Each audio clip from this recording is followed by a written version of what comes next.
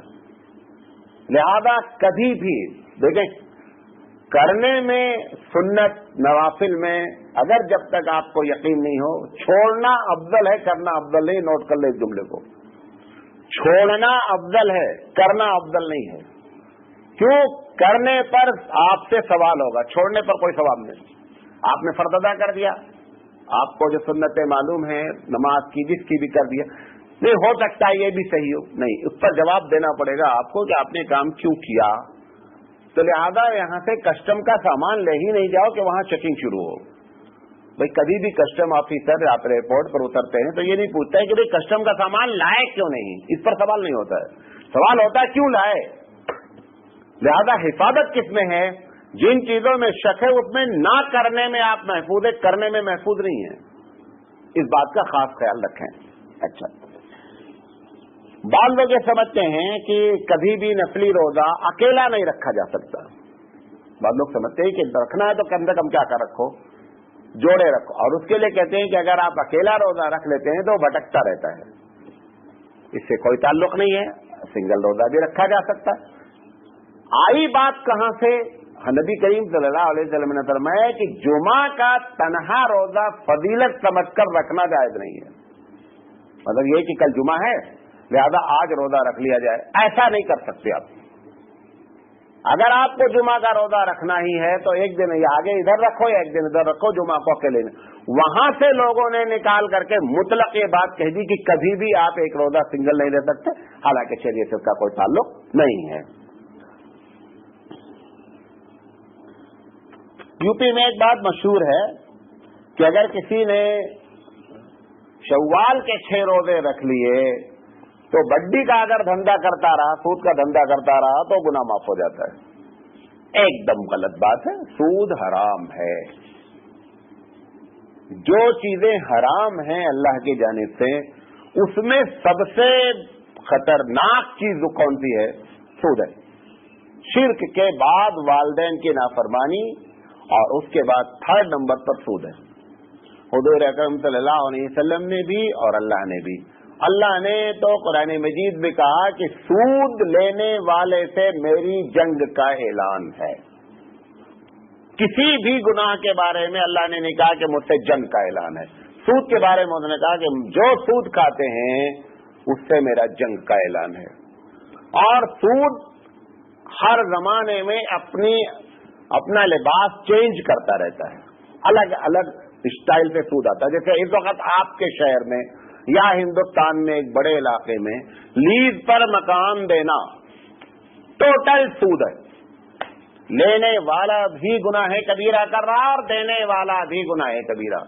یہ لیز پہ مکان جانتے نا، ٹوٹل سود ہے. کوئی اس میں دیوبندی بریلوی اختلاف بھی نہیں ہے کہ آپ سوچے نہیں مولانا صاحب فلاں ہیں تو یہ کوئی اختلاف نہیں ہے، یہ ٹوٹل سود ہے. لہذا سود جو ہے وہ سب سے خطرناک گناہ ہوتا ہے، اس سے پرہیز کرنا چاہیے۔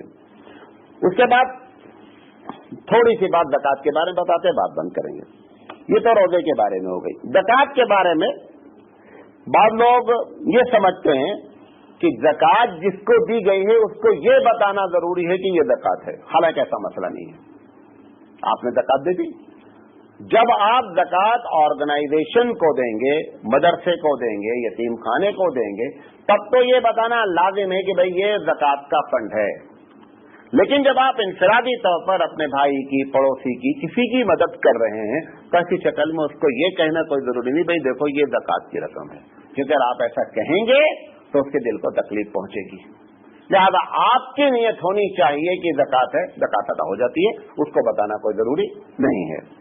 اسی طریقے سے بعض لوگ یہ سمجھتے ہیں کہ جو زیور پہنا جاتا ہے، عورتیں خاص کر جو زیور روز استعمال میں ہوتا ہے اس کے اوپر زکوٰۃ نہیں ہوتی، یہ بات بھی ایک دم غلط ہے۔ غلط ہمارے نزدیک ہے، اس میں مسئلے میں تھوڑا سا اختلاف ہے۔ امام شافعی علیہ رحمہ فرماتے ہیں کہ جو زیور ڈیلی پہنا جاتا ہے اس کے اوپر زکوٰۃ نہیں ہے، لیکن احناف کا مسلک شدت سے ہے کہ گولڈ از گولڈ، سونا سونا ہے، ہر حال میں سونے اور چاندی پر زکوٰۃ دینی ہے، چاہے استعمال ہو رہا ہو اور چاہے رکھا ہوا ہو، ہر حال میں اس کو کیش مانا جائے گا۔ بعض لوگ یہ سمجھتے ہیں کہ ہم نے زکوٰۃ ادا کر دی، اب چاہے جتنا بڑا مسئلہ اس کے بعد آ گیا ہے ہم پر کوئی ذمہ داری نہیں بنتی، اس بات کو سمجھنا۔ آپ نے زکوٰۃ دے دی، اب ایک شہر میں پریشانی ہو گئی، اپنا بھائی پریشان ہو گیا، وہ مستحق ہے، اب آپ اطمینان سے بیٹھے مجھے کیا کرنا ہے، میں تو زکوٰۃ دیتا ہوں، مجھے میرے اوپر تھوڑا لازم ہے کہ میں لوگوں کی دوبارہ مدد کروں، نہیں، ایسا نہیں ہے۔ اگر وہ بات مستحق ہے جو آپ سے اپیل کی جا رہی ہے تو ترمذی شریف کی روایت ہے ان فی المال لحقا سوى الزکوٰۃ، رواہ ترمذی و ابن ماجہ و دارمی۔ اللہ کے رسول صلی اللہ علیہ وسلم نے فرمایا کہ تمہارے مال میں زکوٰۃ کے علاوہ بھی لوگوں کا حق ہے۔ قرآن مجید میں بھی اس کا ذکر کیا گیا، حدیث میں بھی ذکر کیا گیا۔ مثال پر آپ زکوٰۃ پوری پے کر چکے تو آپ جو ہے وہ کوئی مسئلہ آ گیا تو آپ پر لازم ہے۔ اگر آپ کی گنجائش نہیں بن رہی ہے تو پھر ایک دوسرا مسئلہ کیا جا سکتا ہے کہ آپ ایڈوانس زکوٰۃ پے کر دیں اور اگلے سال اس کو مائنس کر لیں۔ حضرت عباس رضی اللہ تعالیٰ حضور کے چچا جان ہیں، اللہ کے رسول صلی اللہ علیہ وسلم نے عباس کے پاس بھیجا، عباس بڑے مالدار تھے، کوئی ایک مسئلہ آ گیا کہ ان کو مدد کریں، حضرت عباس نے وہاں سے کہلا بھیجا کہ اللہ رسول میں ساری زکوٰۃ نکال چکا ہوں، میرے پاس زکوٰۃ کا مال کوئی نہیں ہے۔ تو حضور اکرم صلی اللہ علیہ وسلم نے فرمایا کہ چچا جان ایسا کرو کہ ایڈوانس زکوٰۃ دے دو اور اگلے سال اس زکوٰۃ کو مائنس کر لینا۔